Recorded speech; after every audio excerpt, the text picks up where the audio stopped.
trouve que ce qui me manque dans l'arc de Usopp, c'est un flashback. Update sur ce point les gars, en fait je me suis totalement trompé.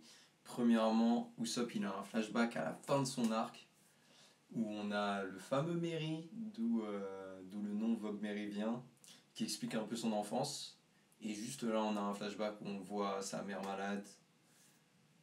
C'est un tout petit flashback, donc je dirais quand même que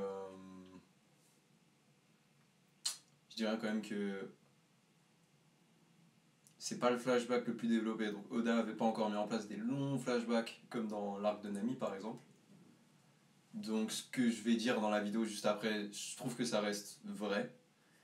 Mais il y a quand même un flashback. Et deuxième truc que j'ai dit qui est pas vrai, c'est sa mère. J'ai dit je pense qu'on la voit à aucun moment. Et en fait dans le flashback, pour commencer on la voit. Et il y a aussi un épisode filler. Bon, c'est un épisode filler, hein, donc pas présent dans le manga, où Usopp fait une compétition de tir avec quelqu'un, et il y a un flashback sur le fait que son père avait fait la compétition de tir avec le même mec, et il y avait sa mère à ce moment-là. Donc ces deux trucs ne sont pas vrais.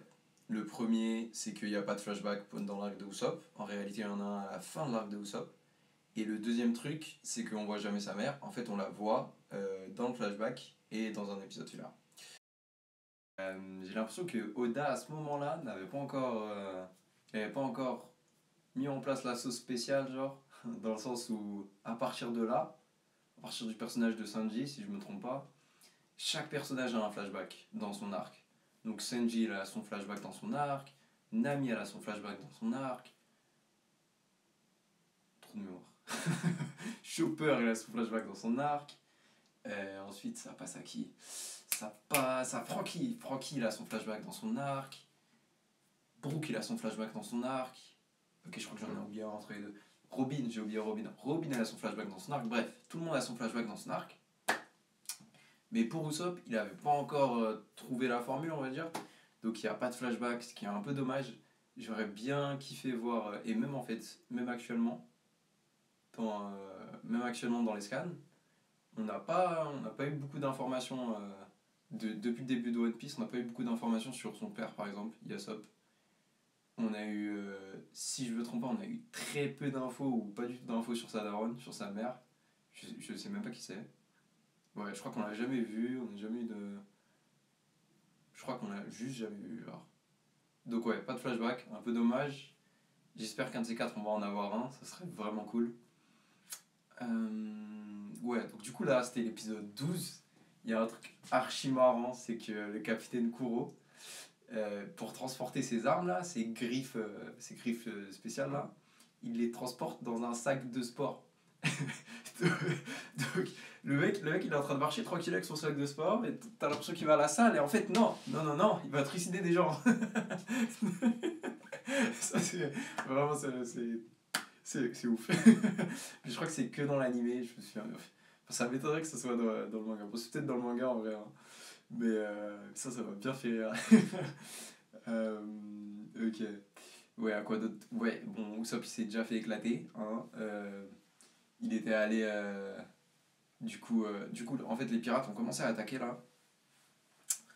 Et sauf qu'ils se sont trompés de plage, Luffy, Zoro, Usopp et Nami. Et du coup, ils sont arrivés en retard, et Zoro, bon voilà quoi, il s'est perdu. Luffy il s'est perdu aussi, parce que j'avoue, c'est dur de savoir où est-ce qu'il est le nord. Euh, Et du coup, Usopp il est arrivé premier, et il s'est fait éclater. Ensuite, il y a Nami qui arrive, et il y a Luffy et Zoro qui arrivent, qui carry tout. Et ouais, en vrai, c'était surtout du setup encore. Donc, pas grand chose qui s'est passé. Django, il a un peu fait son show comme d'hab. Mais sinon, ouais. Franchement, l'équipage du Capitaine Koro, il est vraiment intéressant dans le sens où ces hommes de main, je trouve qu'ils sont plus intéressants que les hommes de main de Krieg, par exemple. Ou même un peu plus tard. Dans le sens où ils ont des dialogues un petit peu. Et tu vois qu'ils réfléchissent. Mais tu vois aussi qu'ils ont vraiment peur du Capitaine Kuro. Genre, ils disent ouais. Jogo il leur dit ouais, vous vous souvenez de ce qui arrive à ceux qui contrarient les plans du Capitaine Kuro. Et même pour se faire passer pour mort, le type il a demandé à un membre de son équipage d'aller se faire tuer pour lui, en gros.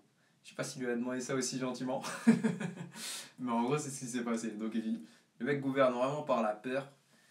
Et donc, ouais. En vrai, c'est un bon antagoniste. Pas mal. Plutôt un bon vilain. C'est pas vraiment un antagoniste, c'est un bon vilain. Donc voilà, j'ai hâte de voir cette technique-là de la mort subite, si je me trompe pas, là, le truc qui va super vite. Et en attendant, bah, on regarde ça tranquille.